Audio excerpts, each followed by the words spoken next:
Tá começando mais um Papo Maroto e hoje a gente vai bater aquele papo mais que especial. A gente já vem desenvolvendo mecanismos, pensando em pontes, em romper barreiras, e é para isso que a gente hoje bate um papo com Leandrinha Duarte. Ela que é militante, ativista. Eu vou ler só um pedacinho porque ela é colunista do Mídia Ninja, mídia livrista, ativista, fotógrafa, produtora, blogger, comunicadora e é militante de PCD e das causas LGBTQIA+. Boa tarde, Leandrinha. Ai, boa tarde, que delícia estar aqui. Muito obrigada, Jada, por me receber.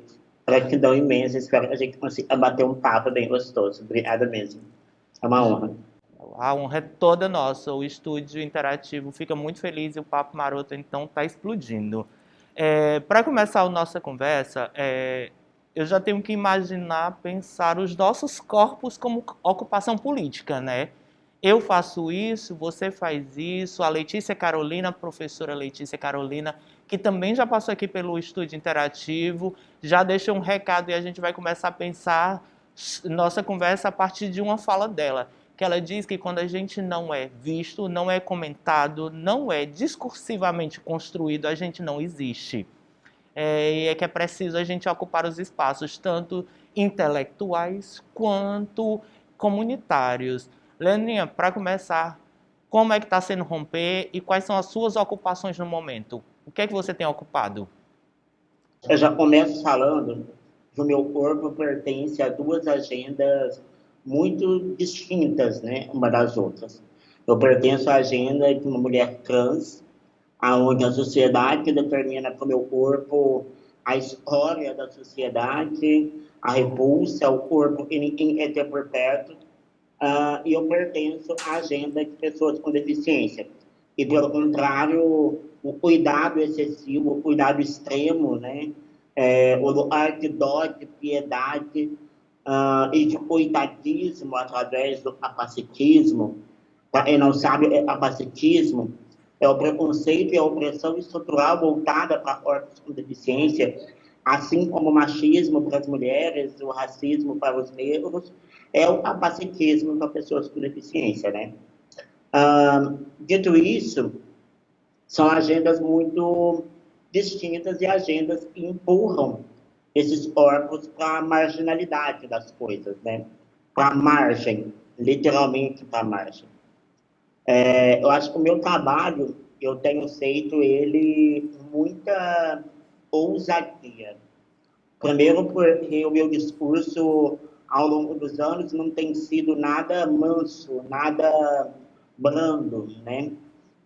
Uma vez eu estou ali sempre cutucando a onça com a vara curta, jogando sal na ferida e tentando atualizar o debate que vem lá de trás, né? A ponto de hoje poder discutir, ao falar de pessoas com deficiência, não só discutir corrimão e rampa. Afinal, sem corrimão e sem rampa, eu já saí da minha casa. As pessoas com deficiência já saíram dos seus quartos sem corrimão e sem rampa. A gente vive num contexto onde o país não pensa em corpos com deficiência, por exemplo. A gente tem um jeito de falar, a gente está invisibilizando a pauta de pessoa com deficiência, né? Não, mano, a gente não está invisibilizando. Você não invisibiliza o que não existe, né? O discurso da pessoa com deficiência, ele é agora que está começando a surgir.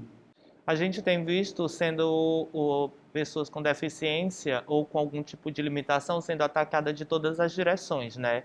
Uma das últimas causas é o nosso ministro da Educação. Quais são os desafios que a gente tem no processo educacional brasileiro? Você poderia elencar algum que é para a gente começar também a procurar métodos e mecanismos de construir uma outra realidade, uma outra educação? É uma discussão muito grande sobre isso, né? Porque a maioria das escolas não oferecem esse atendimento para que a condição humana de acesso à educação, acesso a ferramentas que possibilitam a educação, seja de igual para igual em relação ao corpo sem deficiência, né? Quando a gente vai falar de tecnologia assistiva, eu não estou falando só daquela rampa que tem que ter na porta da sala de aula, não. Sabe, eu estou falando de uma lousa com tamanho aumentativo, eu estou falando de uma mochila que tenha letras aumentativas, eu estou falando de apostilas em braille, eu estou falando de processor com intérpretes de Libras dentro da sala de aula. Entende? Isso tudo corrobora que a gente tenha o mesmo nível de acesso, né? A gente vive um momento muito delicado de apagamento, né? E isso, sem dúvida nenhuma, atrasa uma das discussões de combate ao anticapacitismo, né? A Leandrinha, além de fazer coluna, youtuber e outras coisas, ela também faz palestras, né? Ela também dá workshops e está aí construindo outras narrativas. O que não pode faltar na tua cartilha? Quem vai te assistir, quem vai colaborar e te ajudar a construir esses espaços de debate, já vai encontrar de cara. O que não pode faltar na tua cartilha? Ai, então, meu carro-chefe, minha principal bandeira é sexualidade e gênero, né? Eu fico conhecida na internet quando eu resolvo abordar a autonomia sexual da corpos com deficiência e para pessoas trans, né? Através disso, eu consegui falar de empoderamento, falar de autoestima, falar de aceitação do próprio corpo, falar de um novo tipo de beleza, e falar de política também, né? Afinal, descobri a minha autonomia sexual e me fez, hoje, entender a minha potência enquanto corpo com deficiência, né? Entender a minha potência enquanto corpo com deficiência e trans, para me subverter esses valores e continuar furando bolha, né? Então, discursos sensíveis são que você vai encontrar, assim, na minha cartilha. Sabe aquele discurso que ninguém quer botar na mesa? Aquele discurso que é temido no almoço do domingo? É esse discurso que você vai encontrar ao procurar Leandrinha Duarte na internet. Eu acho que eu sou o chacoalhão, sabe? O susto desse discurso clássico. Então, eu acho que eu venho aí para abalar as estruturas definitivamente e tentar provocar o máximo as pessoas que estão me vendo, me lendo, me assistindo a pensarem através de um outro viés. É, em 2006, a cartilha da Convenção dos Direitos da Pessoa com Deficiência também alterou o termo, né, para uma utilização mais comum de PCD, pessoas com deficiência, para o termo PCD. Falar de sexualidade, falar de pessoas com deficiência ainda é um tabu, porque se coloca o corpo como um corpo docilizado e um corpo impossível de ser atingido. Como a gente pode combater também, Leandrinha? Quais são os primeiros passos para a galera que está em casa, que está nos assistindo, a começar a entender que não é bem assim, que a gente tem outros mecanismos de prazer, de corporalidade, de sexualidade, de conquistas, né? Por onde começar as pesquisas em casa e o que é que a gente deve entender? Ai, bora lá. Eu acho que a primeira coisa que você tem que entender enquanto uma pessoa sem deficiência é entender o seu lugar também de pertencimento a essa pauta. Uma vez que na história do movimento da pessoa com deficiência no Brasil, o movimento de pessoas com deficiência no Brasil não seria nada do que é hoje, senão graças às pessoas sem deficiência, né? Porém, uma coisa mudou de lá para cá, né? Hoje é inaceitável que uma pessoa sem deficiência ocupe o lugar de pessoas com deficiência. Fale pelo corpo com deficiência. Substitua o corpo com deficiência. O dever de pessoas sem deficiência é lembrar que a nossa pauta existe, impulsionar a nossa pauta. Lembrar, apresentar corpos com deficiência para o mundo e aprender com corpos com deficiência. Então, o trabalho de ouvir corpos com deficiência, talvez seja o primeiro passo para a gente começar a fazer esse enfrentamento. E aí, mano, há uma possibilidade de ideias. Né? A gente tem que entender que corpos com deficiência são múltiplos, são diversos, são plurais. Então, eu não sou a verdade absoluta do movimento de pessoas com deficiência. Pelo contrário, existem milhares de pessoas com deficiência que estão pautando na internet, pautando em literatura, e você pode pesquisar, você pode buscar conhecimento através das próprias pessoas que estão desenhando a sua própria história dentro dessa narrativa opressora. A gente tem deixado aqui desde o começo do nosso papo os links para você ter acesso ao Instagram da Leandrinha e também ao canal do YouTube. Então fique ligado, dá uma pesquisada, vai lá, comenta, compartilha e também troca ideia. Tem uma brincadeira que a gente costuma fazer, mas a gente nunca diz para o entrevistado. É assim, teria alguma pergunta que você acha que eu deveria ter feito, mas eu não fiz, e que você adoraria ter falado sobre? Ai, nossa, eu acho que eu fui tão bem entrevistada em 15 minutos, eu estou tão feliz. Não sei, acho que não, de verdade, assim, eu acho que o que eu tenho feito é provocar, né? O que eu tenho feito é tentar plantar uma sementinha, sabe? E eu acho que quando eu consigo fazer isso num espaço como esse, num espaço que me dá abertura para falar o que eu quero, da forma que eu quero, eu já me sinto contemplada, né?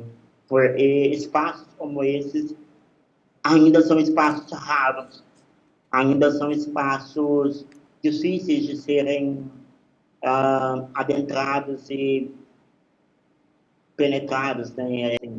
Então, eu me sinto muito contemplada, de verdade. O papo, todo mundo já notou que poderia, assim, continuar e levar horas, porque a Leandrinha tem muita coisa para nos ensinar e também contribuir. Mas eu queria já, para encerrar nosso papo, Maroto, dessa semana, já te pedir para deixar aquele recado super especial para quem está em casa e também fazer um alerta.